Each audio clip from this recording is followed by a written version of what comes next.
Where has the professional courtesy gone in our industry? On this episode of Driven Too Far, we're looking at the top 3 annoying behaviors of non-professional drivers. Hello, I'm Andrew Winkler with Chief Carriers, and this is Driven Too Far, the truth about trucking, a podcast that helps over-the-road truck drivers balance career and family. Welcome back to Driven Too Far. Like many of my podcast topics, I draw inspiration from real people in real situations. This one's no different. So recently I had a driver pop in. He was somebody that started with us just maybe a month or two ago. A great guy. Love visiting with him the first few times that I've met him. We've had some great conversations and stuff. And he popped in the other morning just to say hello. He was wandering around the office and I said, "Hey man, how's it going?"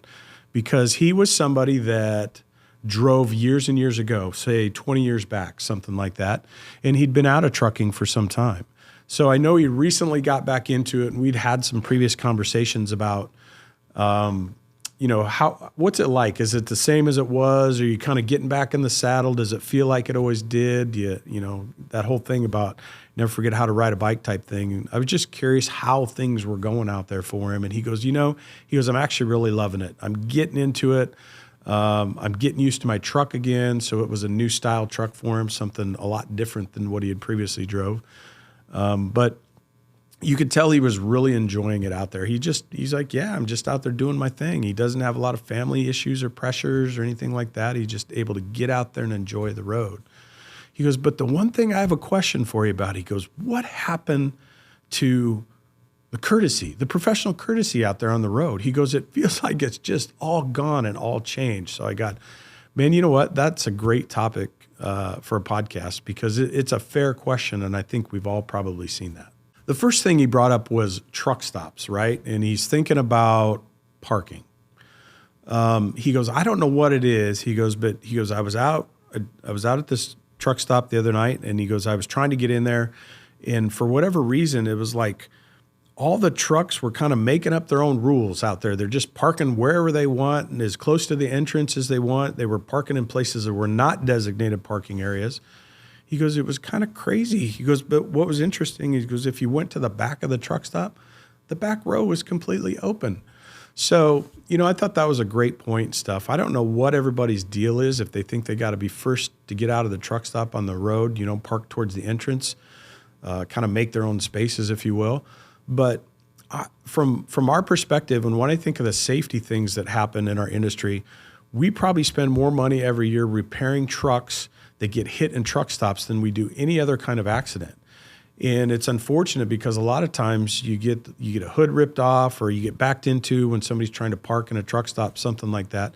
A lot of times these guys get away and they don't stop, they just take off, and you end up, paying for those repairs out of pocket yourself. And I'm just going to tell you, if your truck gets backed into and it gets into the radiator and the air-to-air and some of that stuff up front in the hood, you can easily be talking $30,000 out of pocket for doing nothing more than being parked in a safe place, and some guy next to you didn't know how to back in or pull through, something like that. So I think the parking issue goes a long ways.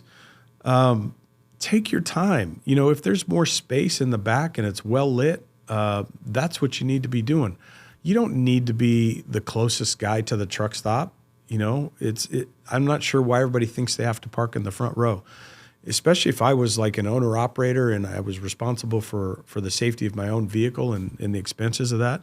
I would absolutely be parking as far away from people as I possibly could. So I thought that was a great point. I don't know what's happening at the truck stops either, but I get it. One of the things that has probably changed since he drove years and years ago was the size of the truck stops. When I was driving in the mid-90s, I liked the Petros and some of the bigger stops. They were the bigger stops at the time anyway. Because they were bigger stops, they also had more amenities and things like that. But then you started to see the Pilots, the Loves, some of the smaller chain type ones come in, and they were just popping up all over. The problem was that they're not very big and they don't have a lot of parking. So I think everything just kind of tightened up too over time, where the size of the physical size of the truck stop has changed, and that's probably contributed to a lot of the frustration in truck stop accidents as well. The next one is fuel stop etiquette. This is something that's been going on since the beginning of time, I think, in trucking. So it's not necessarily something new, but I don't know what's wrong with people and why they can't just pay more attention to those around you and how your actions affect those around you. You pull in, you get fuel. You pump your fuel, you're supposed to pull up, let the next guy in. Now, if you need to run in, maybe you've got 5 minutes tops. Think about how long did it just take you to fuel your truck?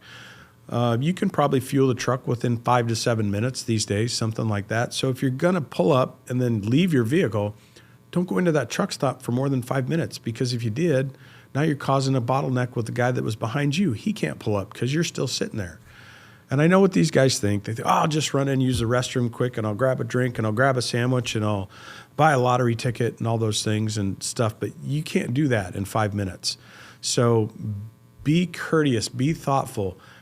Pull the truck up, go find a parking space. If you really need to go in, plan your day better. Don't do things like that to people, because it's super frustrating, to those around you. And by the way, they don't know your name, but they know the name on your truck. So what it does is it ends up giving your company a bad reputation when you do things like that. So again, it's not about you, it's about the people around you, and that includes the company you pull for. So make sure you're leaving a good reputation and a good impression out there.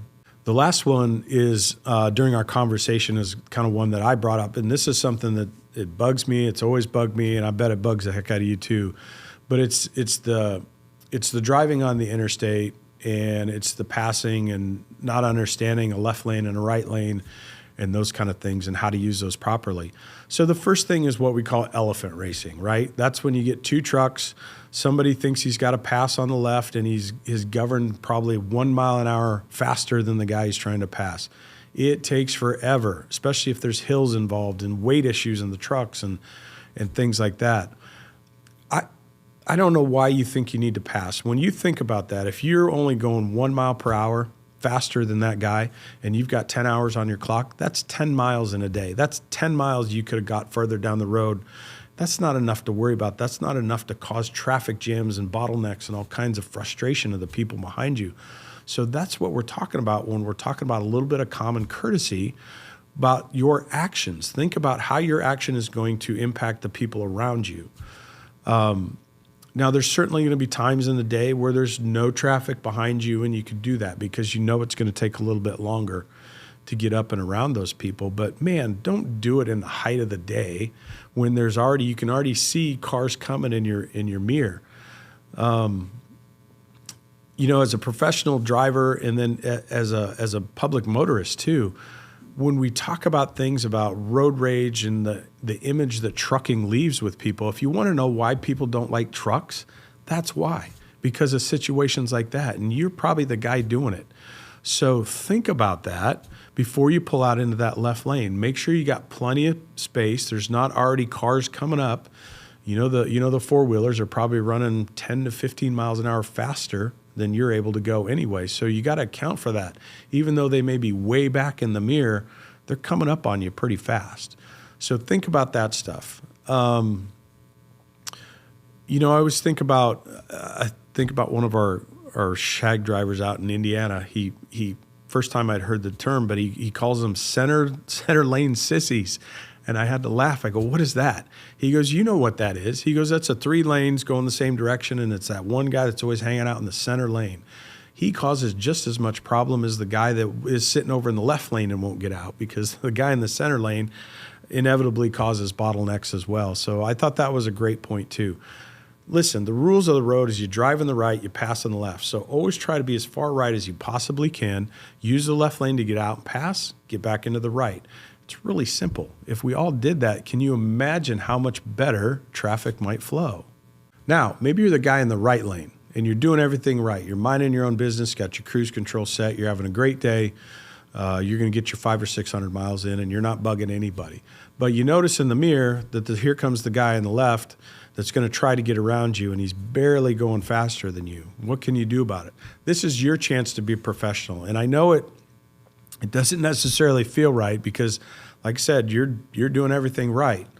But what if you saw that and you knew that guy was coming up slow 1 to 2 miles an hour faster than you do. You can see the line of cars starting to line up behind him. He's jamming up traffic. What if you tap the brake off cruise, counted to 10, and it hit resume again? That's all it would take. 10 seconds out of your day would help that driver get up and around you. Now, is he the idiot? Yeah, probably. But we're not going to fix everybody out there. This is about being professional and courteous out on the road.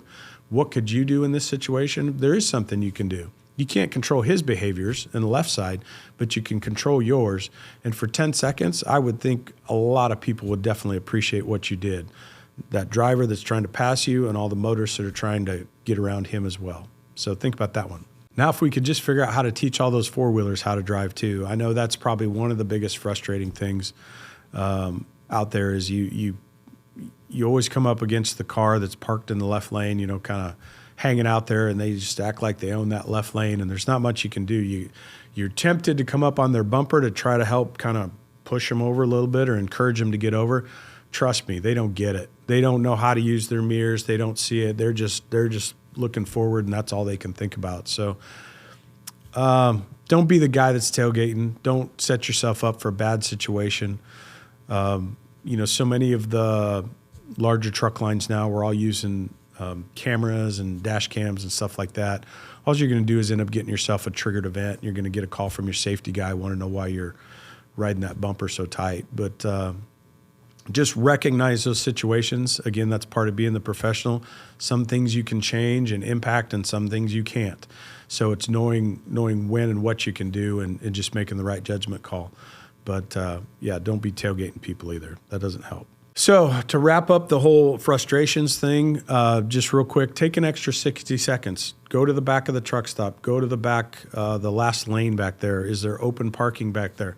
You can take more time to make sure you're getting your truck lined up, get it in the lines. Hopefully there's enough spaces back there where you're not parked right next to other trucks. It's nice when you can have a space between yourself and other trucks, because it's just obviously less likely of anything happening that way. So take a little bit extra time when you're parking your truck. If you do, if it is tight, if you get into the truck stop late, make sure you're not trying to back in where it's dark and do all those things. Try to always get a straight pull through where your headlights are going to lead the way, and you can have full visibility of your trailer as you come through. Mind your fuel island etiquette. Don't be that guy that pulls up, bottlenecks everybody in the whole fuel island. Remember, those actions are a direct reflection of not just you, but the company you drive for too. And when we see frustrating behaviors like that, that's what we're doing. We're calling the number on the back of the trailer. We're calling or going to that website, putting a complaint in, whatever that looks like. So just, again, don't be that guy. Think about people around you and how you impact that. Don't be lazy. If you've got business in the truck stop you need to take care of, go park the truck. Then you can take all the time you need in the truck stop. Stay in the right, pass on the left. Don't be a center lane sissy. You're one of those guys causing the bottlenecks. Just stay as far right as you possibly can. Make sure you're using your signals. Get out and around, get left, get back in the right lane. And we'll just really keep everything flowing better that way if we all followed kind of the same process and procedures by doing that. And then if you are the guy in the right lane and you see somebody struggling to get around you, yeah, we know he's a rookie. So just, again, tap the brake, count to 10, hit your resume, and I bet he gets by you with no issues, and you can just go back about your day and in that right lane and not bother anybody. But I think that's a great way to be a professional out there. When things aren't always in your control, but you can kind of take control of the situation by being the bigger person out there. Thanks for joining us on this episode of Driven Too Far. Don't forget to hit that like and subscribe button so you never miss an episode.